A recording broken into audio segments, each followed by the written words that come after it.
सभी को प्रणाम। मैं शांभवी ज्योतिष समाधान चैनल के माध्यम से फिर एक बार आप सभी के बीच में हम उपस्थित हुए हैं। और आज का जो विषय है आप सभी के बीच में लाए हैं वो शरद पूर्णिमा का है। शरद पूर्णिमा किस दिन है, शरद पूर्णिमा कब मनानी है, शरद पूर्णिमा में क्या क्या करना है और शरद पूर्णिमा क्यों मनाई जाती है, इससे हमें क्या लाभ है, इससे हमें धन संपत्ति की क्या संभावनाएं बनती हैं, यह सभी चीजें आज हम आपको इस वीडियो के माध्यम से बताएंगे। इस वीडियो को बिल्कुल स्किप मत करना, क्योंकि कुछ ऐसी खास बातें हैं जो आप सब नहीं जानते हैं और उन्हें आप तक शेयर करनी है। इसलिए बिल्कुल आप बराबर मेरे साथ बने रहिए और जितना वीडियो है उस वीडियो पर आप सब ना वो कीजिए। शरद पूर्णिमा का पर्व चंद्रमा की पूर्ण कलाओं से परिपूर्ण होने, धन की देवी माँ लक्ष्मी के धरती पर आने और भगवान कृष्ण द्वारा महाराज करने और चंद्रमा की अमृत वर्षा के कारण मनाया जाता है। शरद पूर्णिमा को ये सभी चीजें एक साथ हुई हैं। इस दिन खीर चंद्रमा की चांदनी में रखकर खाई जाती है, जिससे स्वास्थ्य लाभ होता और माँ लक्ष्मी का आशीर्वाद मिलता है। यह पर्व हमारे संस्कृति का महत्वपूर्ण पर्व है। सभी 16 कलाओं से परिपूर्ण चंद्रमा इस दिन रात चंद्रमा की अमृत वर्षा होती है, जिसे अमृत काल भी कहते हैं। शरद पूर्णिमा के दिन ही समुद्र मंथन से माँ लक्ष्मी प्रकट हुई थी। इसे माँ लक्ष्मी के प्रकट होने का उत्सव भी मनाया जाता है। शरद पूर्णिमा के दिन कृष्ण भगवान ने शरद पूर्णिमा के दिन चंद्रमा की धवल चांदनी में गोपियों के साथ महारास लीला की थी, इसलिए भी मनाया जाता है। इस दिन माँ लक्ष्मी पृथ्वी पर विचरण करती हैं और अपने भक्तों से पूछती हैं कि कौन जाग रहा, इसीलिए इसे कोजागर पूर्णिमा भी कहते हैं। शरद पूर्णिमा रात की चंद्र रोशनी में खीर रखने की परंपरा है, क्योंकि माना जाता है चंद्रमा की किरणों से अमृत की वर्षा उस रात होती है। इस खीर का सेवन सौभाग्य, शांति और सुख प्रदान करता है। माँ लक्ष्मी को मखाने और दूध से बनी खीर अत्यधिक प्रिय है। शरद पूर्णिमा का विशेष महत्व है हमारी भारत भूमि में, और यह पूर्णिमा माँ लक्ष्मी के धरती पे आने से, उनकी श्रद्धा से पूजा अर्चना करने की वजह से ज्यादा महत्वपूर्ण मानी जाती है। ये पूर्णिमा किस दिन है, किस दिन पूजा हमें करनी है, किस दिन हमको व्रत रहना है, तो आइए जानते हैं। हिंदू पंचांग के अनुसार आश्विन माह की पूर्णिमा तिथि की शुरुआत 6 अक्टूबर को दोपहर 12:23 पर होगी। वहीं इसका समापन अगले दिन यानी 7 अक्टूबर को सुबह 9:16 पर हो जाएगा।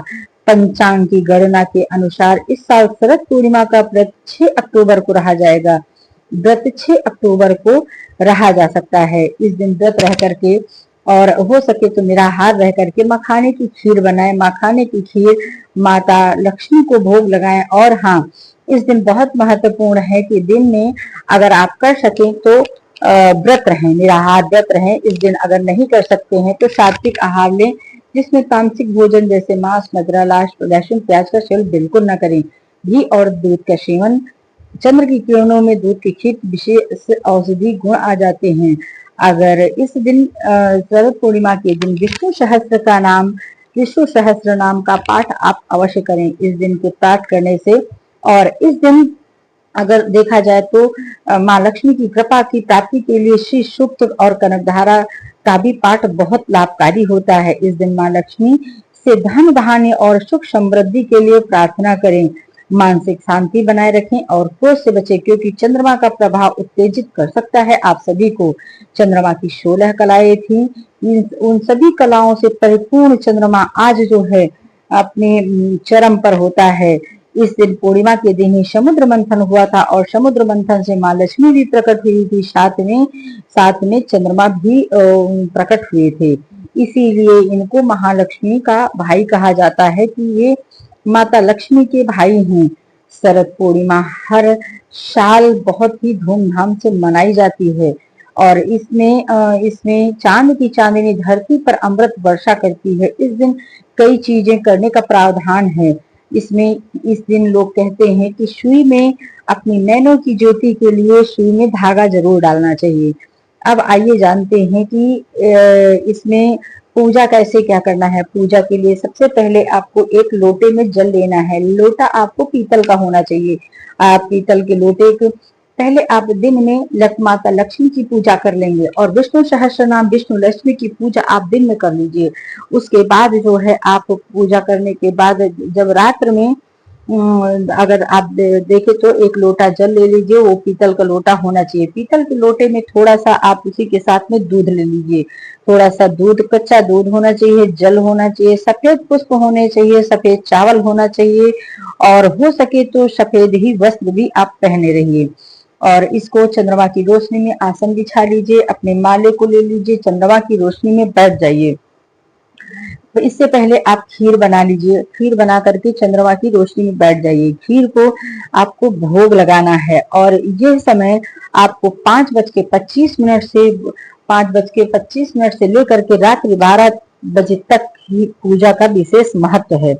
इस समय की पूजा की ही आपको हजारों गुना लाभ देगी।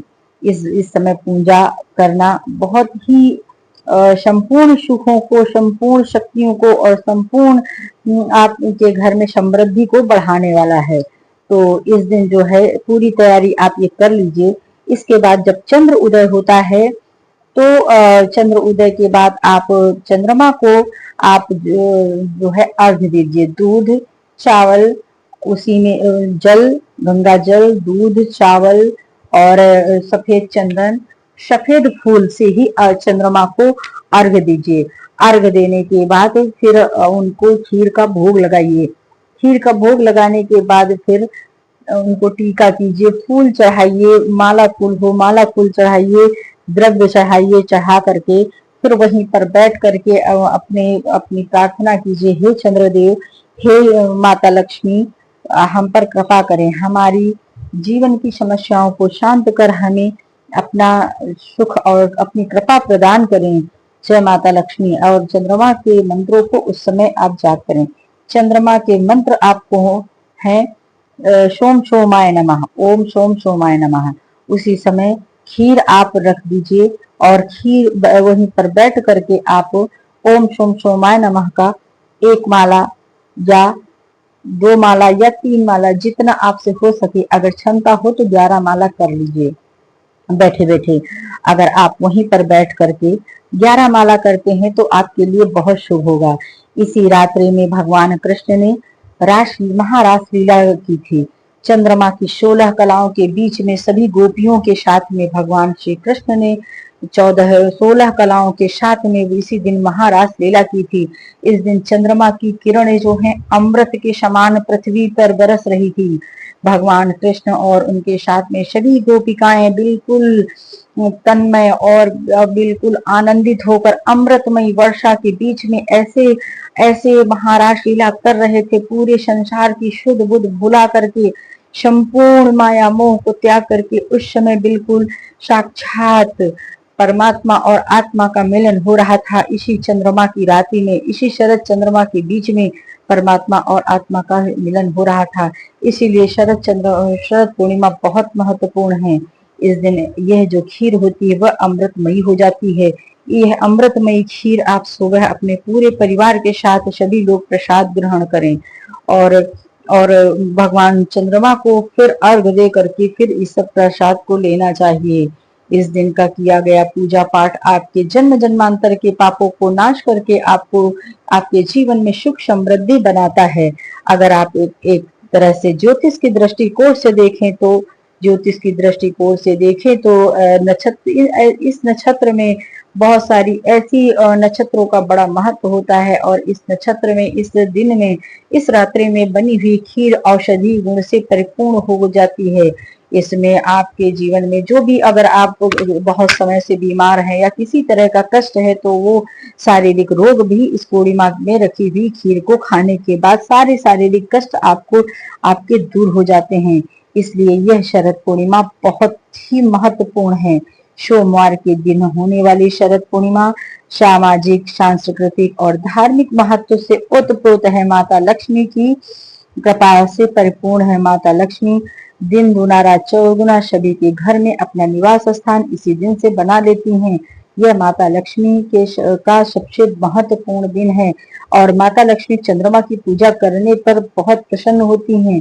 विष्णु जी के सहस्त्र नाम का जप करना चाहिए, श्री सूक्त का जप करना चाहिए, चंद्रमा का मंत्र ओम सोम सोमाय नमः या श्राम त्रीम श्रोम सह चंद्रमशे नमः, इन मंत्रों का जप करके अपने मन को शुद्ध करना चाहिए। और थोड़ी देर आंखें बंद करके मंत्र जपने के बाद इस दिन थोड़ी देर आंखें बंद करके चंद्रमा की रोशनी के नीचे बैठ करके उस मन से अपनी आत्मा से उस अमृतमयी वर्षा को महसूस कीजिए और श्री कृष्ण का ध्यान कीजिए। राधा के सहित सभी गोपियों, समस्त गोपियों के साथ में श्री कृष्ण राधा रासलीला में जन्म जन्मांतर के दुखों को हरने वाले भगवान कृष्ण आत्मा से परमात्मा का मिलन हो रहा है, ऐसा प्रतीत करते हुए उस चंद्रमा की रोशनी में भगवान प्रभु का ध्यान करते हुए अपनी पूरी रात को चंद्रमा और कृष्ण के सानिध्य में उन अमृतमयी किरणों के सानिध्य में बिताइए। फिर उस खीर को आप ले जाकर के सुबह सबको प्रसाद दीजिए और आप खुद खाइए। अगर इस तरह विधि विधान से आप चंद्रमा की और इस दिन की पूजा करते हैं, इस रात्रि की पूजा करते हैं, तो आपके सभी दुख नष्ट हो जाएंगे। एक महत्वपूर्ण बात है, जीवन में आपके बहुत सब कुछ होने से के बाद भी अगर आपको सुख नहीं है तो चंद्रमा आपका कमजोर है। सुख देने वाले चंद्रमा और शुक्र, यही दोनों ग्रह होते हैं। शुक्र का प्रतीक भगवान श्री कृष्ण स्वयं है और चंद्रमा का प्रतीक चंद्रमा है, इसलिए इस दिन पूजा अवश्य कीजिए। धन्यवाद, प्रणाम। आप सभी स्वस्थ रहिए, मस्त रहिए और इसी तरह से